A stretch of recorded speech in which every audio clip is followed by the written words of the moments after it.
L'épidémie de virus Zika qui continue d'inquiéter notamment en Amérique du Sud. Ainsi au Brésil et en Colombie, les autorités se penchent sur plusieurs cas de morts suspectés d'être en lien avec Zika.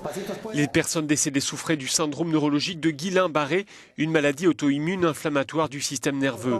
Il s'agissait de patients qui avaient également contracté le virus Zika. D'ordinaire, explique ce médecin, nous avons entre 25 et 30 cas par an sur l'ensemble du département de Norte Santander.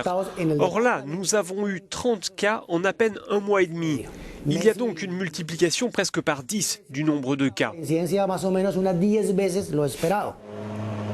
Tous les pays de la région ont engagé des opérations de fumigation, la diffusion de produits insecticides censés éradiquer les moustiques, car c'est un de ces moustiques qui est le vecteur du virus. Au Brésil, plus de 200 000 militaires sont ainsi mobilisés ce samedi pour faire du porte-à-porte. Ce pays est le plus touché par l'épidémie du virus Zika et les autorités redoutent que la situation ne s'aggrave encore. Il y a un risque pour l'État de Rio, mais aussi plus largement pour tout le pays et même pour toutes les zones tropicales, affirme ce responsable brésilien. En fait, ce virus Zika constitue une urgence de santé publique et cela appelle une action concertée. L'idée, c'est de passer 2 fois dans chaque logement, dans chaque bâtiment pour aider la population et faire cela d'ici à la fin du mois de mars.